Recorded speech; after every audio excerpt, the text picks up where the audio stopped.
আসসালামু আলাইকুম everyone. Honours তৃতীয় বর্ষে একটি গুরুত্বপূর্ণ কোর্সে সবাইকে স্বাগতম। ডিফারেনশিয়াল জিওমেট্রি বা অন্তরক জ্যামিতি, যার প্র্যাকটিক্যাল লাইফে অনেক বেশি ইফেক্ট রয়েছে। কেন তার সম্পর্কে প্রথমেই জানবো। আমরা জানি প্রথম টপিকস হচ্ছে ডিফারেনশিয়াল জিওমেট্রি, বাংলা মিনিং করলে পাওয়া যায় অন্তরক জ্যামিতি। অন্তরক মানে হচ্ছে ডিফারেনশিয়াল। সো ডিফারেনশিয়ালের মূল বিষয়বস্তু মানে হচ্ছে ক্যালকুলাস, অর্থাৎ ক্যালকুলাসের যে সকল শাখায় জ্যামিতি নিয়ে আলোচনা করা হয়, অথবা উল্টোভাবে বলতে পারি জ্যামিতির যে সকল বিষয় ক্যালকুলাসে আলোচনা করা হয় তাকে বলা হবে অন্তরক জ্যামিতি বা ডিফারেনশিয়াল জিওমেট্রি। এখন প্রশ্ন হচ্ছে তার প্র্যাকটিক্যাল লাইফে কেন ইফেক্ট বেশি। এখানে একটি ওয়ার্ড আছে, ভালো করে লক্ষ্য করি। ওয়ার্ডটা হচ্ছে কি জ্যামিতি। জ্যামিতি মানে আমি বলে থাকি জীবন, কারণ জীবনের প্রতিটি ধাপে জ্যামিতির অনেক বেশি ইফেক্ট রয়েছে। জ্যামিতি ছাড়া আমরা প্র্যাকটিক্যাল লাইফে কোনো কিছুই চিন্তা ভাবনা করতে পারি না। কিন্তু বেশিরভাগ স্টুডেন্টের এই জ্যামিতি নিয়ে কিছু ফোবিয়া কাজ করে, বেশিরভাগ ক্ষেত্রে স্কুল কলেজে আমরা যখন জ্যামিতি টার্মসটা যাই তখন অনেক বিরক্তিকর কাজ করে, কারণ সেই জ্যামিতির পার্টগুলো প্র্যাকটিক্যাল লাইফের সাথে কি ইফেক্ট রয়েছে তা আমাদেরকে বোঝানো হয় না। তাই জ্যামিতি এমন ভাবে পড়তে হবে যেন প্র্যাকটিক্যাল লাইফের প্রতিটি ফ্যাক্ট আমরা বুঝতে পারি। এই বিষয়টি মাথায় রাখবো। সো জ্যামিতি মানে হচ্ছে কি জীবন। কেন জীবন? কারণ জীবনের প্রতিটি ধাপে জ্যামিতির ব্যবহার রয়েছে।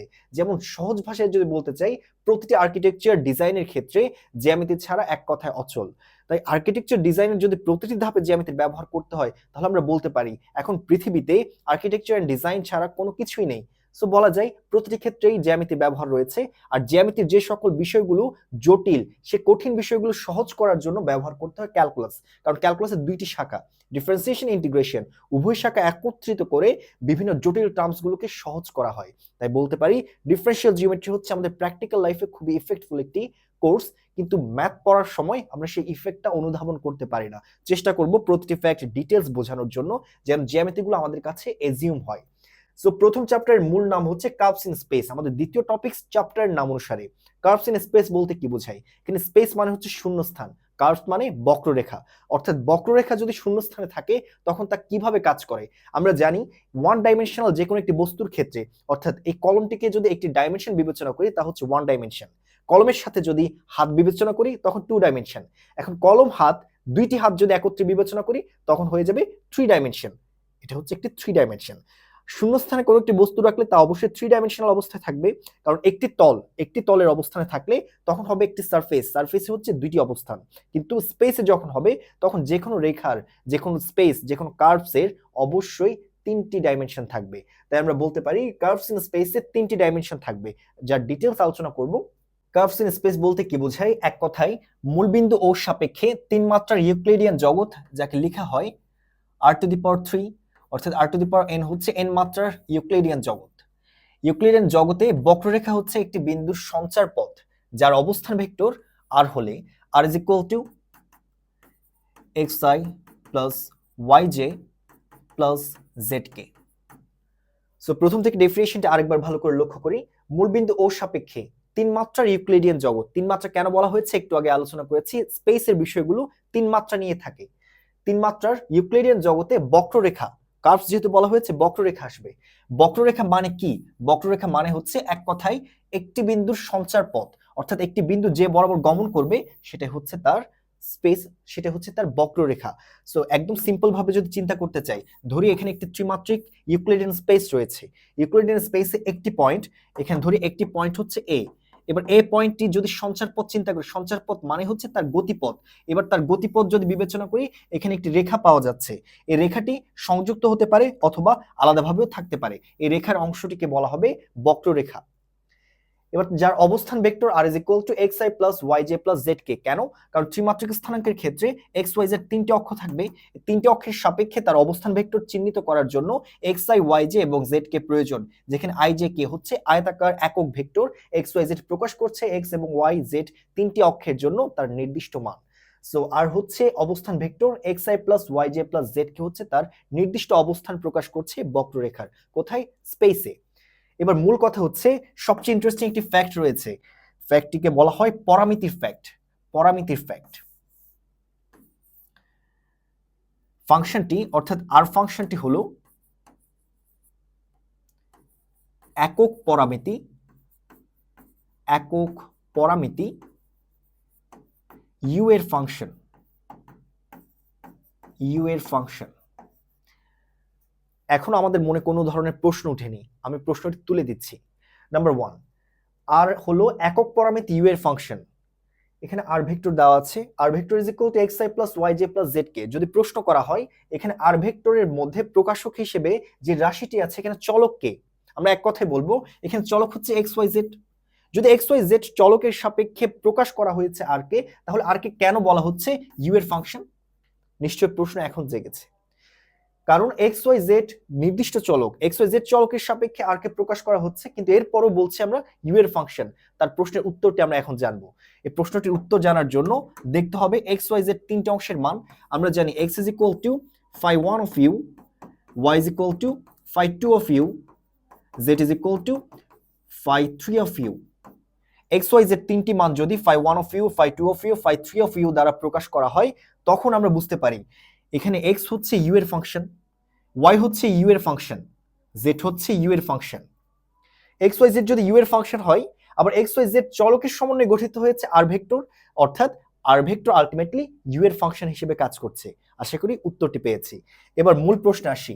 এখানে ভেক্টর ফর্ম বলতে বোঝানো হয়েছে, অর্থাৎ কার্ভস ইন স্পেসের ভেক্টর ফর্ম হচ্ছে R vector is equal to X I plus Y J plus Z K, যেখানে এক্স ওয়াই জেড তিনটি চলক পরস্পর পরামিতি ওয়াই এর ফাংশন হিসেবে কাজ করবে। আর X is equal to pi one of you, Y is equal to pi two of you, Z is equal to pi three of you.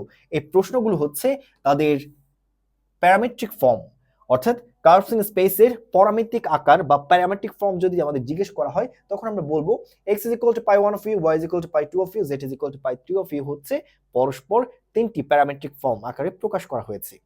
So তিনটি বিষয় একদম ডিটেইলস আলোচনা করা হয়েছে। নাম্বার 1 ডেফিনেশন কি, নাম্বার 2 তার ভেক্টর আকার, নাম্বার 3 প্যারামেট্রিক আকার কিভাবে নির্ধারণ করা হয়, আর পরামিতি কিভাবে কাজ করে। এখানে ইউ পরামিতিও থাকতে পারে, টি পরামিতিও থাকতে পারে। নেক্সট টপিকস হচ্ছে স্পেস কার্ভ। স্পেস কার্ভ জানার জন্য আমাদের প্রথমে জানতে হবে একটি বক্রতল সম্পর্কে, অর্থাৎ দুটি নির্দিষ্ট বক্রতল যদি একত্রে করা হয়, আমরা বলতে পারি ওয়ান এক্সাম্পল, আমরা জানি প্যারাবোলার সমীকরণ y square is equal to 4x। ধরি এই সমীকরণের ক্ষেত্রে একক পরামিতি হিসেবে কাজ করবে, একক পরামিতি হিসেবে কাজ করবে, অথবা সরাসরি লিখতে পারি একক পরামিতি হচ্ছে ইউ। যদি একক পরামিতি ইউ হয়, তখন তার পরামিতিক ফাংশন কি হবে? পরামিতিক ফাংশন, পরামিতিক ফাংশন এক্স এবং ওয়াই এর মান কি হবে নির্ণয় করার জন্য প্রথম সমীকরণের দিকে ভালো করে তাকাই। প্রথম অংশ ধরি X is equal to A U, X is equal to কত? A U. যদি X is equal to A U ধরা হয়, তার উপর একটি স্কোয়ার বসিয়ে দিব। কেন স্কোয়ার বসাচ্ছি তার পেছনে মূল কারণ একটু পর উদ্ঘাটন হবে। এরপর ওয়াই ইজ ইকুয়াল টু দ্বিতীয় প্যারামেট্রিক ফাংশনের ওয়াই এর মান হবে Y is equal to 2 into A U. প্রশ্ন হচ্ছে আমি কিভাবে বুঝলাম এক্স ওয়াই পরামিতিক ফাংশন? Y square is equal to 4x পরাবৃত্তের সমীকরণের জন্য যদি একক পরামিতি ইউ হয়, তার পরামিতিক ফাংশনই X is equal to A U square, Y is equal to 2au হবে। আমি কিভাবে বুঝলাম বিষয়টা একটু ভালো করে জেনে রাখি। অনেকের পরামিতি সম্পর্কে অনেক ফোবিয়া রয়েছে এবং কনসেপ্টগুলো ক্লিয়ার নেই। একদম সহজ করে যদি বলতে চাই, একটি ফাংশনের পরামিতিক ফাংশন বলতে বোঝানো হয় তার চলকের রিপ্লেসমেন্ট করলে যদি ওই সমীকরণটিকে স্যাটিসফাই করে, তখন এই চলকের মানগুলোকে একক পরামিতির সাপেক্ষে পরামিতিক ফাংশন বলা হয়। অর্থাৎ এখানে এক্স ওয়াই দুইটি মান আছে, প্রথমটি হচ্ছে X is equal to A U square, Y is equal to 2au। আমরা বলছি এরা পরামিতিক ফাংশন, কিন্তু তাদেরকে অবশ্যই Y square is equal to 4x ফাংশনকে স্যাটিসফাই করতে হবে। স্যাটিসফাই মানে কি? Left side is equal to right side. So প্রথমে লেফট সাইড নির্ণয় করব। Left side is equal to কত? Y square, Y is equal to 2au whole square is equal to 4a square U square. এবার right সাইডে যদি x এর স্থলে এ U square বসিয়ে দেওয়ার পর যদি সেম মান চলে আসে, তখন আমরা বুঝে নিব এক্স ওয়াই এর প্রাপ্ত রাশিটি হচ্ছে পরামিতিক function. Right side is equal to 4a into X square, sorry X is equal to A U square, 4a square U square. Left side is equal to right side, X is equal to A U square, Y is equal to 2au। পরামিতিক ফাংশনের জন্য Y square is equal to 4x সমীকরণটি সিদ্ধ হয়েছে, তাই একক পরামিতি you এর ক্ষেত্রে তার পরামিতিক ফাংশন হবে এক্স ওয়াই এই দুইটি মান। আশা করি এক্সাম্পলটি ক্লিয়ার হয়েছে। আমাদের last topics space curve. Space curve বলতে কি বোঝায় ভালো করে বোঝার চেষ্টা করি। স্পেস কার্ভ অঙ্কন করার জন্য আমাদের প্রথমে প্রয়োজন দুটি বক্রতল। নাম্বার 1 বক্রতল যার ফাংশন হলো f1 of xyz, f1 of xyz is equal to 0 প্রথম বক্রতল। এবার দ্বিতীয় বক্রতল নিব আরেকটি, ধরি এখানে একটি দ্বিতীয় বক্রতল, তার সমীকরণ ঠিক same, f2 of xyz is equal to 0। বক্রতলে দুটি ফাংশন নেওয়া হয়েছে। এবার উভয় বক্রতল যদি পরস্পর ছেদ করে, উভয় বক্রতল যদি পরস্পর ছেদ করে, এখানে একটি রেখা ক্রিয়েট হয়। উভয় বক্রতল ছেদ করলে একটি রেখা ক্রিয়েট হয়। ধরি এই রেখার অংশটিকে যদি বাইরে এনে লিখি, তখন এই ধরনের একটি রেখা পাই, আর এই রেখাকে বলা হচ্ছে স্পেস কার্ভ। স্পেস কার্ভ কি? দুইটি বক্রতলের ছেদবিন্দুতে বা দুইটি বক্রতলের ছেদরেখাকে বলা হয় স্পেস কার্ভ, যার সমীকরণ স্পেস কার্ভকে প্রকাশ করা হয় প্রথম বক্রতলের সমীকরণ, কমা দ্বিতীয় বক্রতলের সমীকরণ।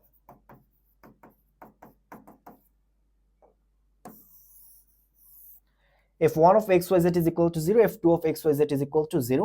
দুইটি বক্রতল যদি সমীকরণ আকারে দেওয়া থাকে, তখন আমরা বুঝে নিব এই সমীকরণটি প্রকাশ করছে স্পেস কার্ভ।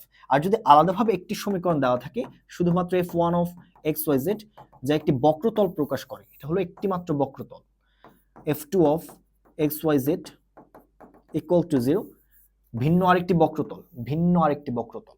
আর দুইটি বক্রতল যদি একত্রে দেওয়া থাকে, তখন বুঝতে হবে এটি একটি স্পেস কার্ভ বোঝায়। আজকে আলোচিত টপিকস কমপ্লিট হয়েছে, এবার একটি এক্সট্রা টপিকস সম্পর্কে জানবো। দুইটি বক্রতলের সমীকরণ যদি একত্রে লেখা হয়, তখন একটি বক্র রেখার উৎপন্ন হবে। অর্থাৎ এখানে প্রথম বক্রতল দ্বিতীয় বক্রতল একত্রিত করা হয়েছে, উৎপন্ন রেখাটি হচ্ছে একটি স্পেস কার্ভ। যদি আলাদাভাবে সমীকরণটি লেখা হয়, f1 of xyz, most important concept, f1 of xyz হচ্ছে একটি মাত্র বক্রতল প্রকাশ করে, f2 of xyz equal to ভিন্ন আরেকটি বক্রতল প্রকাশ করে। কিন্তু দুইটি অংশ যদি একত্রে থাকে, তখন আমরা বুঝে নিব f1 of xyz is equal to 0, f2 of xyz is equal to 0। দুইটি অংশ একত্রে প্রকাশ করছে একটি স্পেস কার্ভ, যার ডেফিনেশন, স্পেস কার্ভ একটি কার্তেশীয় বিন্দুর সঞ্চার পথকে বক্ররেখা বলে। যদি পরীক্ষা বলে স্পেস কার্ভ কাকে বলে বা বক্ররেখা কাকে বলে, তখন আমরা এক কথায় লিখব, একটি কার্তেশীয় বিন্দুর সঞ্চার পথকে বক্ররেখা বলে। সো এখন সঞ্চার পথ কি আমরা প্রথম অংশে জেনেছি, দুইটি এক্সাম্পল দেখি। প্রথম অংশ হচ্ছে r vector is equal to u square u cube, r vector is equal to e to the power u cos u, e to the power u sin u, e to the power u। আরো সহজ ভাষায় যদি বলতে চাই, r vector is equal to x y z। কিভাবে? আমরা জানি প্রথম অংশে দেখেছি ভেক্টর স্পেস, ভেক্টর ফর্ম হচ্ছে r vector is equal to xi plus yj plus zk, right? So এখান থেকে r is equal to লিখতে পারি x y z। দুইভাবে ভেক্টর ফর্মকে প্রকাশ করা যায়। যদি প্রথম আকারে দেওয়া থাকে, তখন বুঝে নিব এখানে xi plus yj plus z কে দেওয়া আছে, কিন্তু বেশিরভাগ ক্ষেত্রে প্রকাশ করা থাকবে r vector is equal to xyz, R xyz এর ফুল মিনিং হচ্ছে xi plus yj plus zk। এই দুটি সমীকরণকে যদি বিশ্লেষণ করি, তখন প্রথম ভেক্টর রাশি থেকে পাই x is equal to u, y is equal to u square, z is equal to u cube। দ্বিতীয় সমীকরণ থেকে পাই x is equal to e to the power u cos u, e to the power u sin u হচ্ছে y, এবং z is equal to e to the power u। এবার দেখব আজকের লেকচারের সবচেয়ে ইন্টারেস্টিং ফ্যাক্ট। বেসিক জানা না থাকলে ম্যাথের শিক্ষার্থীরা দেখে লিখলেও মার্কস পায় না। কেন? সিম্পল একটা এক্সাম্পল দেখি। আমরা জানি আর হচ্ছে একটি অবস্থান ভেক্টর, আর অবস্থান ভেক্টরকে একক পরামিতি u দ্বারা ডিফারেন্সিয়েট করলে আউটপুট পাওয়া যায় r ডট, সাইনটিকে বলা হয় ডট। আবার ঠিক সেম, আর অবস্থান ভেক্টরকে সারফেস দ্বারা একবার ডিফারেন্সিয়েট করলে তখন আউটপুট চলে আসে আর ড্যাশ। এবার মূল কথায় আসি। যদি একজন স্টুডেন্ট দেখে লিখে, তার কনসেপ্ট ক্লিয়ার নেই, এখানে কোন বিষয়টি ইউ প্রকাশ করে, কোন বিষয়টি এস প্রকাশ করে, তা সম্পর্কে ক্লিয়ার কনসেপ্ট নেই, তখন ডটের রিপ্লেসমেন্টে যদি ড্যাশ বসিয়ে আসে, আবার ড্যাশের রিপ্লেসমেন্টে যদি ডট বসিয়ে আসে, এত কষ্ট করে দেখে লিখে কোনো ধরনের লাভ হবে না, কারণ মার্কস পাওয়া যাবে না। ছোট বিষয়গুলো স্যারদের চোখে খুব সেন্সিটিভ ওয়েতে ধরা পড়বে, কারণ জিরো কনসেপ্ট ছাড়া স্টুডেন্টরা পরীক্ষা দিলে বা দেখে দেখে লিখলে এই ধরনের ভুলগুলো হওয়াটা খুবই স্বাভাবিক। এবার সে মূল কথায়, গণিত শিক্ষার্থীরা পড়ার কোনো বিকল্প নেই, পড়তে হবে এবং বেসিক কনসেপ্ট ক্লিয়ার থাকতে হবে। প্রতিটি টপিকস এমনভাবে পড়বো যেন টপিক্সের মূল মজাটা আমরা নিতে পারি, টপিক্সটা কিভাবে হচ্ছে, কোন জায়গায় কি কাজ করা হচ্ছে, এভাবে যদি পড়তে পারি, তখনই আমাদের জন্য ভালো এবং মঙ্গলকর। যেহেতু ম্যাথ ডিপার্টমেন্টে কন্টিনিউ করছি, তাহলে অবশ্যই ম্যাথ নিয়ে আমাদের সামনে সার্ভাইভ করতে হবে। ম্যাথকে যদি এখনই ভালোবাসতে পারি, ভবিষ্যতে ম্যাথ আমাদেরকে ভালোবাসবে। আজকের লেকচারের শেষ টপিকস, সুষম পরামিতি। এখানে একটি কন্ডিশন রয়েছে, বাস্তব ব্যবধি। বাস্তব ব্যবধি আই এ যদি একটি অবস্থান ভেক্টর আর হয়, অবস্থান ভেক্টরকে একক পরামিতি ডি দ্বারা, একক পরামিতি ইউ দ্বারা একবার ডিফারেন্সিয়েট করব, তখন আউটপুট পাবো আর ডট ভেক্টর। এবার আর ডট ভেক্টরের মান নির্ণয় করতে হবে। মান নির্ণয় করা হলো এবং তার মান যদি 0 এর সমান না হয়, 0 এর সমান না হয়, তখন আমরা বলতে পারি আর ভেক্টর হচ্ছে একটি সুষম ফাংশন। সুষম ফাংশন। এখনো কাঙ্ক্ষিত সলিউশন কিন্তু পাইনি, আমাদের টার্গেট হচ্ছে সুষম পরামিতি। সুষম ফাংশন আর, আমরা জানি R is equal to xi plus yj plus zk। xyz তিনটি রাশিকে একত্রে একক পরামিতি u দ্বারা ডিফারেন্সিয়েট করতে হবে, তখন পাবো ddx of u, ddu of x is equal to x dot, ddu of y is equal to y dot, ddu of z is equal to z dot। তিনটি রাশি x dot, y dot, z dot, তিনটি রাশির প্রতিটি মান যদি একত্রে শূন্য না হয়, অর্থাৎ তিনটি একসাথে শূন্য না হলে, একসাথে শূন্য না হলে, তখন একক পরামিতি ইউ কে, একক পরামিতি ইউ কে সুষম পরামিতি বলা হয়। খুব ইজি কনসেপ্ট। সুষম পরামিতি বলতে বোঝানো হয় বাস্তব ব্যবধি আই এর মধ্যে আর যদি একটি অবস্থান ভেক্টর হয়, তাকে একক পরামিতি ইউ দ্বারা ডিফারেন্সিয়েট করলে পাওয়া যাবে আর ডট। আর ডট থেকে পাই তার মান, এবং মান যদি 0 এর সমান না হয়, তখন আমরা আর কে বলবো সুষম ফাংশন। সুষম ফাংশন একটি নির্দিষ্ট ফাংশন আর অবস্থান vector is equal to xi plus yj plus zk। এখানে xyz তিনটি মান আছে, এই তিনটি মানকে একত্রে একক পরামিতি y দ্বারা ডিফারেন্সিয়েট করলে পাবো x dot, y dot, z dot. তিনটি মান যদি একসাথে 0 না হয়, অর্থাৎ x dot is equal to 0, y dot is equal to 0 and z dot is equal to 0, তিনটি যদি একত্রে 0 না হয়, যে কোনো একটির মান থাকলে চলবে, তখন একসাথে শূন্য না হলে একক পরামিতি ইউ কে সুষম পরামিতি বলা হয়। লাস্ট অংশে একটি এক্সাম্পল দেখব। কোয়েশ্চেন 1, প্রথম ম্যাথমেটিক্যাল প্রবলেম চ্যাপ্টারের শুরুতেই। দেখাও যে আর হচ্ছে একটি অবস্থান ভেক্টর, আর is equal to sin u cos u u। আমরা জানি অবস্থান ভেক্টরের মূল ফরম্যাট হচ্ছে R vector is equal to xi plus yj plus zk, যাকে সংক্ষেপে লেখা যায় R vector is equal to xyz। xyz এর সাথে তুলনা করে পাই x is equal to sin u, y is equal to cos u, z is equal to only u। অর্থাৎ এখান থেকে পাই x is equal to sin u, y is equal to cos u, z is equal to only u। তিনটি মান একত্রে। প্রশ্ন করা হয়েছে আর যদি একটি অবস্থান ভেক্টর হয়, দেখাও যে আর হলো একটি সুষম ফাংশন, u হচ্ছে একটি সুষম পরামিতি। কন্ডিশন অনুসারে কাজ করব। অবস্থান ভেক্টর আর, প্রথম কাজ অবস্থান ভেক্টরকে একবার u এর সাপেক্ষে, অবস্থান ভেক্টরকে একবার u এর সাপেক্ষে ডিফারেন্সিয়েট করতে হবে। ডিফারেন্সিয়েট করব, u এর সাপেক্ষে যদি ডিফারেন্সিয়েট করে প্রথম পদ হয়ে যাবে ddu of sin u is equal to cos u, দ্বিতীয় পদ ddu of cos u is equal to minus sin u, তৃতীয় পদ ddu of u is equal to 1। ddu of r vector complete করা হয়েছে। এখানে তিনটি মান পাই, cos u, minus sin u, 1। আমরা জানি ddu of r ভেক্টরকে প্রকাশ করা হয় r ডট দ্বারা, r ডট ভেক্টর। এবার মান নির্ণয় করতে হবে। r dot vector modulus is equal to square root of x square plus y square plus z square. খুবই সিম্পল সূত্র মান নির্ণয়ের। প্রথম অংশ x স্কয়ার মানে হচ্ছে u স্কয়ার, x স্কয়ার মানে হচ্ছে cos স্কয়ার u। দ্বিতীয় অংশে রয়েছে y square minus sin whole square, minus sin u whole square plus তৃতীয় মান 1 স্কয়ার। আমরা জানি cos স্কয়ার বসিয়ে দিলাম। দ্বিতীয় মান minus sin square is equal to plus sin square u plus 1, cos square u plus sin square is equal to 1, square root of 1 plus 1 is equal to square root of 2 is not is equal to 0। যেহেতু R dot মডুলাসের মান 0 এর সমান নয়, অর্থাৎ তার মান 0 এর সমান নয়, অতএব বলতে পারি আর হলো একটি সুষম ফাংশন। প্রথম অংশ কমপ্লিট। আর ভেক্টর একটি সুষম ফাংশন।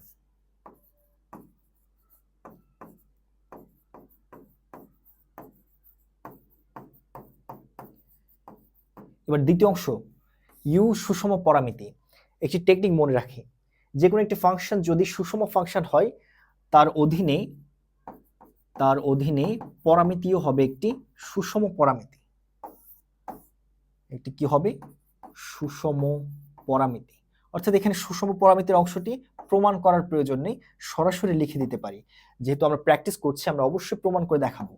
প্রমাণ করে দেখাই ইউ একটি সুষম পরামিতি। তাহলে ইউ কিভাবে নির্ণয় করব একটি সুষম পরামিতি? প্রথম কাজ, কন্ডিশন ভালো করে মনে করার চেষ্টা করি।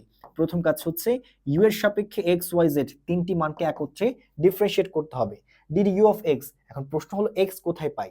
এক্স ওয়াই জেড অলরেডি নির্ণয় করে রাখা হয়েছে। X is equal to sine u, d d u of sine is equal to cos u. দ্বিতীয় মান, d d u of cos u is equal to d d u of y, dd u of cos a is equal to minus sin u. Number 3, dd u of z is equal to 1. আরো সহজ করে যদি বলতে চাই, এখানে মূল fact হচ্ছে x dot y dot z dot. অর্থাৎ যে কোনো ক্ষেত্রেই রাশিটি আমরা লিখতে পারি এভাবে। আরেকটা অবস্থান ভেক্টর যার মান xyz, ঠিক আছে? অর্থাৎ xi plus yj plus zk যদি ডট করা হয়, একবার পরামিতিক রাশি দ্বারা ডিফারেন্সিয়েট করা হয়েছে, ঠিক সেম ভাবে তাদের চলক সমূহেরও নতুন মান পাওয়া যাবে x dot y dot z dot. অর্থাৎ অবস্থান ভেক্টরকে যদি একবার ডিফারেন্সিয়েট করি, এখান থেকে x dot y dot z dot পেয়ে যাব। সেম ভাবে যদি দুইবার ডিফারেন্সিয়েট করা হয় তখন ডাবল ডট। এখানে আউটপুট হিসেবে আসবে প্রথম পথ হচ্ছে x ডাবল ডট, দ্বিতীয় পথ হচ্ছে y ডাবল ডট, তৃতীয় পথ হচ্ছে z double dot. dd u of x is equal to cos u, dd u of u is equal to minus sin u, dd u of z is equal to 1. Condition কি ছিল? তিনটি মান, অর্থাৎ x dot is equal to cos u, y dot is equal to minus sin u, z dot is equal to 1. সুষম পরামিতির condition ছিল x dot y dot z dot একত্রে 0 হতে পারবে না। এখানে তিনটি মান একটিরও 0 নেই, অর্থাৎ তিনটি যদি একত্রে 0 হয় তখন সুষম পরামিতি হবে না। যেহেতু এখানে প্রতিটি অংশের মান রয়েছে, একটি মান থাকলেও তাকে আমরা সুষম পরামিতি বলতে পারি। অতএব এখানে u হচ্ছে একটি সুষম পরামিতি।